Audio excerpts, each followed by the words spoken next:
With my knife pressed to the tip of his throat, the conscript goes stiff as a board.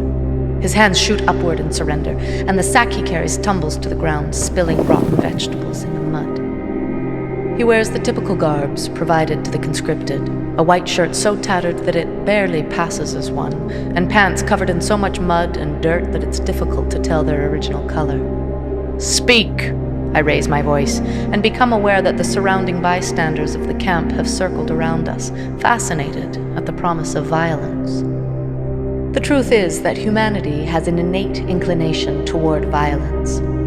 Someone walking down the street and passing a pair of people fighting will stop to watch, because they'll recognize that violence is a part of our development as a species.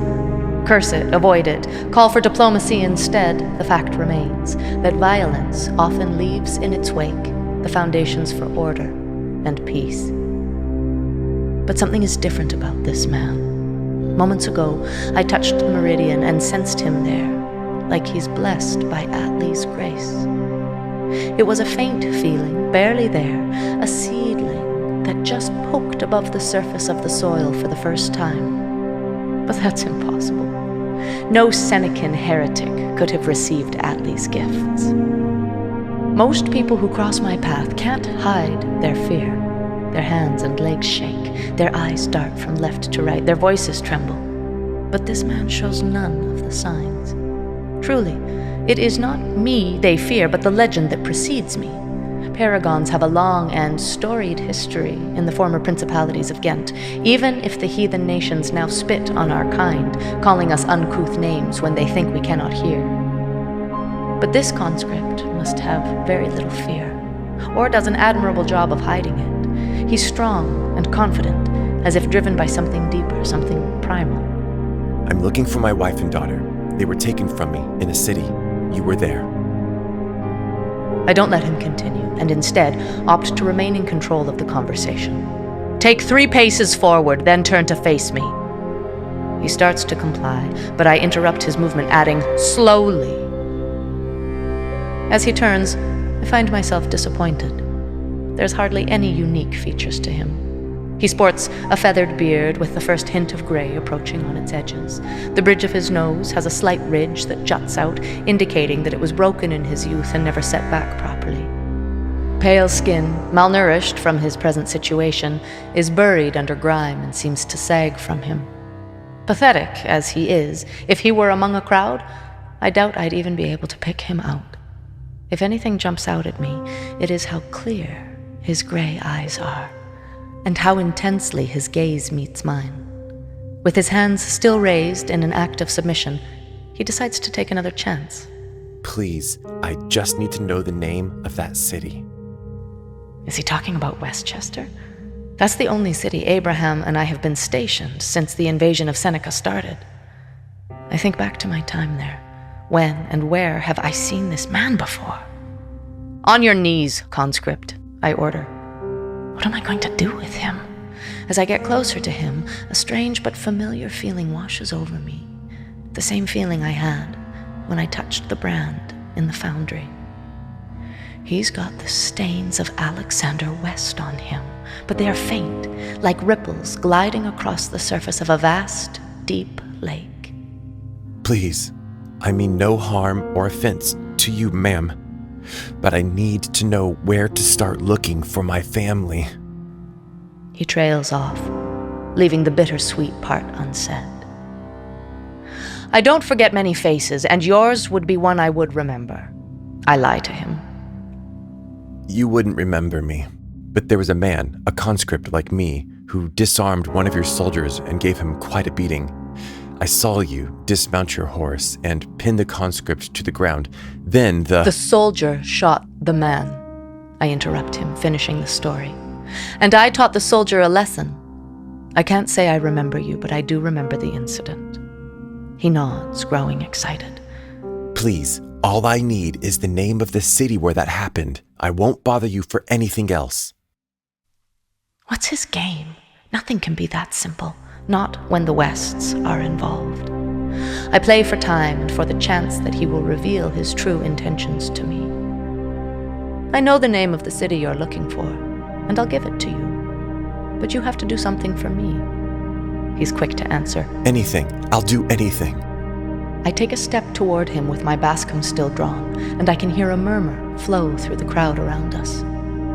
This conscript may be the key to finding Alexander West. I need to find a way to corral him into a nearby tent so I can read him out of sight. Something tells me that a reading out in the open like this might not work, what with the bloodletting the ritual entails.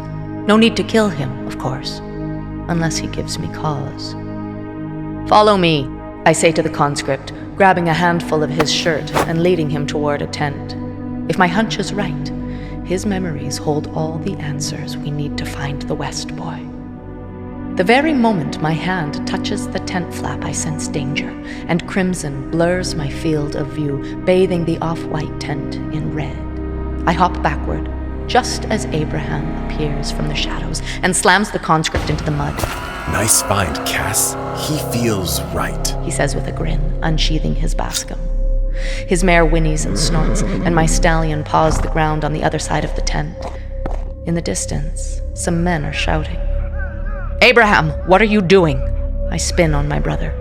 If there had been an audience before, drawn to the suggestion of violence, they'd roughly doubled the moment my brother used it. Isn't it obvious? He uses the knife in a practiced motion to cut away the shirt, revealing the conscript's back. I'm gonna read him fully. Do a deep, deep dive of that brain case of his. What kind of a life can such an empty shell have anyways? He means to kill him. Why? We can get what we need from him without ending his life. With the crimson warning fading, I'm stuck between horror and sadness. Seeing my brother mounted on this conscript brings up a memory from when we were little, of the older boys at the orphanage similarly straddling my brother and I, raining down blows on our faces and spitting on us. Back then, Abraham never wanted to harm anything living. He just did his best to cover me and take my beatings when he could. Is this the madness taking hold? Or is this just him? Is there even a difference anymore? Some deep part of my consciousness that I've tried to repress reminds me that I was about to do the same thing to the conscript. But there was one notable exception, wasn't there? I wasn't going to kill him. What in Attley's name are you two doing to my conscript? A Calican officer, a guard lieutenant going by his epaulets, parts the crowd, trailed by half a dozen soldiers and a few conscripts to boot. The leader is a rather portly guard lieutenant who wears what little importance he thinks he has dangling from the marks of rank at his shoulder. He might technically outrank us, but such formalities matter little to Abraham and me. Abraham has risen to full height and now stands like an uneasy statue, his blade held, trembling in the air, moments away from tearing the conscript in half. He slowly turns his head to meet the lieutenant's glare, and when I see his eyes, I know there will be trouble. Ever since we took this job, he's been getting sicker, but his eyes look worse than I've ever seen. They're bloodshot. He looks as though he hasn't caught any sleep in days, but I know that's not true. He slept the entire ride from Westchester to Somerset. But beyond the reddened whites of my brother's eyes, they now show a peculiar amber glint. It reminds me of the reflection made in the eyes of stray curs as they watched us from the shadows on the streets of St. Barson's, waiting for us to slip up and become easy prey. And it's that monster who fixes his glare on the portly lieutenant. Show some respect, guard lieutenant. My brother's voice is hollow, cold.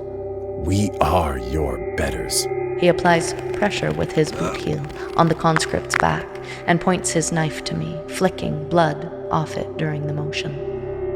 I know every paragon in this army, few as there are remaining. I've never seen you. The lieutenant points his finger at me.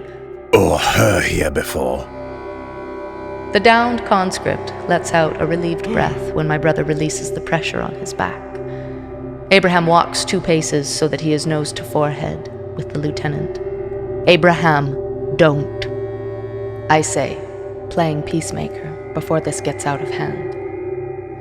Guard lieutenant, We've been sent by Tiberian West on an important mission. We have reason to believe that one of the conscripts here is an escaped prisoner who is wanted for high treason. We've been tasked with bringing him back to face judgment. Despite that being the truth, the lieutenant wrinkles his nose like he's tasted something bitter. Ma'am, he says, affecting a tone of mockery. I'm fairly certain that any escaped prisoner wouldn't hide out where he would be punished if he were caught. Your story doesn't make a lick of sense. Who are you two, really? Spies sent by Seneca? Imposters? Are you even paragons? The lieutenant's men have crept up and now surround us. They push to the front of the encircling crowd. I take a menacing step forward. Who is this man to stand in the way of our mission? I decide to take a measured tone. I do my best to relax my posture and soften my body language. My name is Cassandra Ward, and this is my brother, Abraham Ward. You may know him as the Butcher of Ashford. The portly lieutenant quickly cocks his head to the side, taking in Abraham, and then me. He winds up for what appears to be another volley of insults. The Butcher, you say? That's right. I do my best to keep my tone flat, unassuming, and non-threatening. The same Butcher who single-handedly took Ashford, the capital. He looks even more skeptical as he says it. Is that the best you can come up with? I know for a fact that Abraham Ward and his sister reside in the city of Westchester. In fact, it is a crime to impersonate an officer, young man. A crime worthy of conscription, as a matter of fact. So unless you produce some proof that you are who you say you are, then I'm going to assume you're just some sister fucking coward looking for a way out. Fool! I shout, stunning the lieutenant. Could you be any denser? If we were imposters, why would we be here searching for conscripts at all? For a moment, I think I'm in the meridian, seeing red. But I realize after a couple heartbeats that the lieutenant's head has simply popped open and sprayed me with blood to the point that everything looks to be painted scarlet. The smoke from my brother's Callahan dissipates into the atmosphere, and I can see that the man has fully yielded to the monster. The barrel of his revolver is in the process of revolving to the next cylinder, and I realize I'm too far away to help save any of the onlookers. Their mouthy lieutenant has doomed them all. There is a series of impossibly rapid booms, each of the lieutenant's men surrounding us, who were in the process of raising their rifles, drop like acorns from a tree in autumn. First, their rifles hit the ground like a gentle warning of what's to come, then their bodies join, crumpling into a heap of flesh, bone, and dirty clothes. To any of the unarmed onlookers, it would appear as though all 5 were felled from one shot, rather than the 5 Abraham managed to let off. I curse!